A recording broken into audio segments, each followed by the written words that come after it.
کہ اس طرح زمین تقسیم ہو کر دوسرے خاندان میں چلی جائے گی۔ پھر اسی طرح لڑکیوں کی طرف سے بعض دفعہ زیادتی ہوتی ہے کہ ماں فوت ہوئی تو اس کا سارا زیور آپس میں تقسیم کر لیا، بھائیوں کو اس میں سے کچھ نہ دیا، کس طرح بھابھیوں کے پاس چلا جائے گا۔ اسی طرح بعض خاندانوں میں خاندان کے صرف بڑے بیٹے کو سب کچھ لینے کا حق ہے اور باقیوں کے لیے اس میں کچھ نہیں۔ تو اسلام نے اس طرح کے تمام ظلم و ستم ختم کیے، اور اس سلسلے میں پہلی بات جو کہی عمومی بات وہ کیا تھی؟ ذہن سازی کے لیے، ذہنوں کو تیار کرنے کے لیے۔ لِلرِّجَالِ نَصِیبٌ مِّمَّا تَرَکَ الْوَالِدَانِ وَالْأَقْرَبُونَ وَلِلنِّسَاءِ نَصِیبٌ مِّمَّا تَرَکَ الْوَالِدَانِ وَالْأَقْرَبُونَ۔ مردوں کے لیے بھی حصہ ہے اور عورتوں کے لیے بھی حصہ ہے۔ مما قل منہ او کثر، خواہ میت تھوڑا چھوڑ کر جائے یا زیادہ چھوڑ کر جائے، یہ حصہ کوئی اپنی مرضی سے نہیں طے کرے گا، یعنی یہ حصے خود نہیں کر سکتے۔ نصیبم مفروضہ، یعنی یہ حصے اللہ کی طرف سے پہلے سے طے شدہ ہیں، یہ حصے آلریڈی مقرر ہیں، ڈیوائیڈڈ ہیں، کسی اور کو اس میں کچھ نہیں کرنا، قرآن کے احکام کے مطابق ہی ترکے کا تقسیم ہوگا۔ لِلرِّجَالِ نَصِیبًا، مردوں کے لیے مقرر حصہ ہے، یعنی اولاد میں جو مذکر میں آتی ہیں، نصیباً نسب سے ہیں، مقرر شدہ، طے شدہ، فکس، مما اس میں سے، ترکا جو چھوڑ جائیں، یعنی زندگی میں نہیں، مرنے کے بعد جو چھوڑ جائیں۔ ترکا مراد ہے کون چھوڑ جائیں؟ الوالدان، ماں اور باپ، والاقربون اور قریبی رشتہ دار، یعنی قریب ترین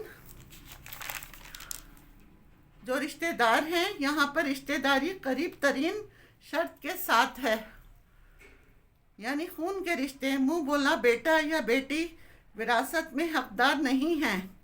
وَلِلنِّسَاءِ نَصِیبٌ مما ترک الوالدان والاقربون، عورتوں کے لیے بھی تاکیدی طور پر وہی بات کی گئی جو مردوں کے لیے کی گئی، یعنی اصولی طور پر دونوں حصے دار ہیں۔ مما قل منہ اور کفر، خواہ وہ تھوڑا ہو یا زیادہ ہو، نصیبا مفروضہ حصہ ہے فرض کیا ہوا، یعنی طے شدہ، مقرر ہے۔ اور کس طرح کا حصہ ہے؟ مرنے والا جب مر جاتا ہے تو آٹومیٹکلی جو وراثت ہے وہ مالک بن چکا ہے، وہ چیز اس کو دی جائے یا نہ دی جائے، وہ خود بخود مالک ہو گیا۔ اب جب وارثوں کی ملکیت ہو گئی تو اسے کہا گیا نصیبم مفروضہ، اس میں وارث کی مرضی نہیں ہے، یہ خود بخود ٹرانسفر ہو چکی ہے۔ قانونی حق کے طور پر یہ الگ بات ہے، پھر اس کے ٹکڑے ہوں وہ ایک الگ تقسیم ہے، یعنی اب اس کے مالک دوسرے ہیں۔ یہاں پر بات تاکید کے طور پر کی گئی ہے، کیونکہ عام طور پر کیا جاتا ہے، اچھا تم معاف کر دو، کوئی جھجک کر چھوڑ دیتا ہے، کوئی شرم کی وجہ سے چھوڑ دیتا ہے، کوئی ڈر کے چھوڑ دیتا ہے کہ میں نے معاف کیا، ایک دفعہ آپ لے لیں پھر آپ کسی کو بھی دیں، چاہے بیچ دیں، چاہے صدقہ کر دیں، چاہے کسی دوسرے بہن بھائی کو لوٹا دیں، کچھ بھی کریں، لیکن جب اللہ نے آپ کو مالک بنا دیا تو پھر آپ مالک ہیں، اب آپ کی مرضی کے بغیر کچھ بھی نہیں کیا جا سکتا۔ اسی لیے جو مال مقروض کا ہوتا ہے وہ مالکوں کی مرضی کے بغیر نہ تھوڑا خرچ کیا جا سکتا ہے نہ زیادہ، یعنی مرنے والا مر گیا، یہ مال اب وارثوں کا ہے۔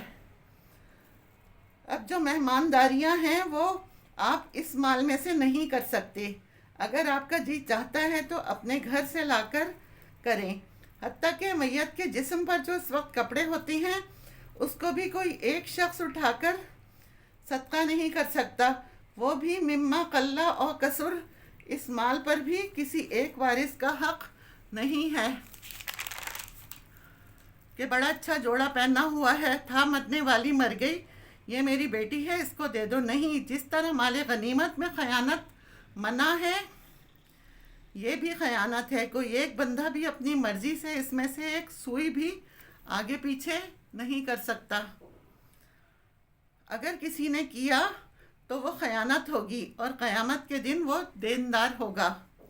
بعض مرتبہ بڑی بڑی چیزوں کے بارے میں تو سب کو پتہ ہوتا ہے، یہ دکان ہے، یہ مکان ہے، زیور ہے، لیکن مما قل من ہو پر توجہ نہیں ہوتی کسی کی بھی۔ اس لیے ضروری ہے کہ وراثت جلد از جلد تقسیم کی جائے۔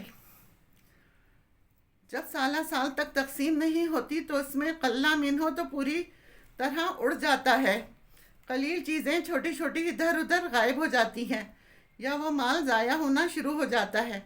یعنی اگر کوئی پینٹنگ بھی چند ہزار کی ہے تو کوئی ایک لے جائے کہ یہ میرے ماں باپ کی نشانی ہے، کوئی ایک یہ نہیں کر سکتا۔ یہ جو اللہ تعالیٰ نے تاکید کی ہے یہ کوئی معمولی چیز نہیں ہے، یہ حقداروں کے حق کی بات ہے۔ اس لیے تھوڑا ہو یا زیادہ سب کچھ تقسیم ہوگا۔ وآخر دعوانا